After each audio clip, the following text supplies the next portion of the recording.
अब तक का सबसे लंबा चुनावी समर बताया जा रहा है ये लोकसभा चुनाव कल 5वें चरण के साथ ही आधे से ज्यादा रास्ता तय कर लेगा। 12 राज्यों की 121 लोकसभा सीटों पर कल सुबह 7 बजे से मतदान केंद्रों पर वोट पड़ेंगे। 5वें चरण का ये चुनाव राजनीतिक दलों के लिए सबसे अहम है, क्योंकि इस चरण में सबसे ज्यादा सीटों पर वोट डाले जाएंगे। इस चरण की 121 सीटों पर कल 1769 उम्मीदवारों की किस्मत का फैसला ईवीएम मशीनों में बंद हो जाएगा। 5वें चरण में कर्नाटक की सभी 28 सीटों पर मतदान होगा, जबकि राजस्थान की 20 सीटों पर वोट पड़ेंगे। महाराष्ट्र की 19 सीटों के लिए भी गुरुवार को चुनाव होगा, जबकि यूपी और उड़ीसा की 11 सीटों के लिए सुबह से मतदान होगा। इसके अलावा मध्य प्रदेश की 10, बिहार की 7, झारखंड की 6 और पश्चिम बंगाल की 4 सीटों पर भी कल ही वोट पड़ेंगे। छत्तीसगढ़ की 3 और जम्मू कश्मीर तथा मणिपुर की एक सीट पर कल ही उम्मीदवारों की किस्मत का फैसला हो जाएगा। इसी चरण में उड़ीसा की 77 विधानसभा सीटों पर भी चुनाव होने जा रहा है।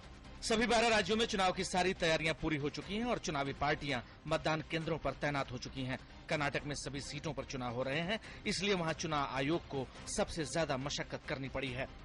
11,424 मतदान केंद्र काफ़ी सेंसिटिव, हाइपर सेंसिटिव हैं और 14,968 जो हैं वो सेंसिटिव हैं।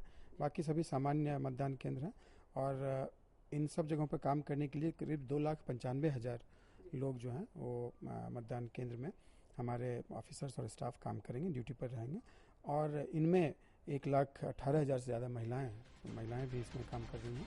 नक्सल प्रभावित छत्तीसगढ़ में भी सुरक्षा के व्यापक बंदोबस्त किए गए हैं। राज्य में चुनाव से पहले कांकेर जिले में 2 टिफिन बम बरामद किए गए हैं। माना जा रहा है कि चुनाव के दौरान सुरक्षा बलों को निशाना बनाने के लिए इनका इस्तेमाल होना था।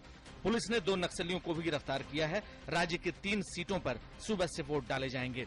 जितने भी मतदान पार्टियां हैं इनको बुला के ब्रीफिंग किया गया है और इनके साथ में पर्याप्त हम सुरक्षा बल भिजवा रहे हैं। सुरक्षा बलों को भी निर्देशित किया गया है कि आप इनको साइकोलॉजिकली या मॉरल बूस्टिंग की कार्रवाई इनकी करें।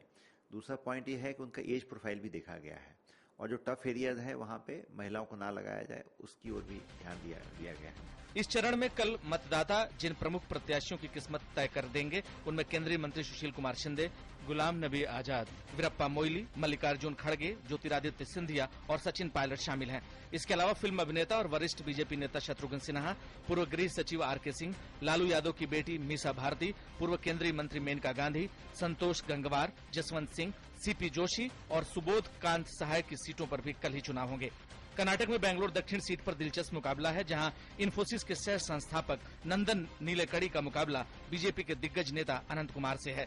कर्नाटक से पूर्व प्रधानमंत्री एस.डी. देवेगौड़ा 2 सीटों हासन और चिकबल्लारपुर से चुनाव लड़ रहे हैं, जहां कल ही मतदान होगा।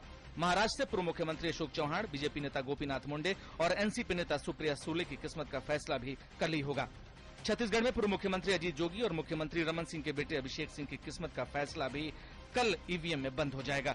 बंगाल की दार्जिलिंग सीट से फुटबॉलर बाइचिंग भूटिया भी तृणमूल कांग्रेस की तरफ से मैदान में है और उनका फैसला भी कल ही हो जाएगा।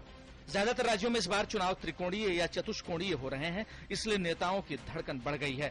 इन 121 सीटों पर नेताओं की किस्मत का फैसला भले ही जनता कल ही ईवीएम में बंद कर दे, लेकिन चुनाव परिणामों के लिए 16 मई का इंतजार करना होगा। रायपुर से रमा त्यागी और बेंगलोर से आयशा खानम के साथ ब्यूरो रिपोर्ट, जीडी न्यूज।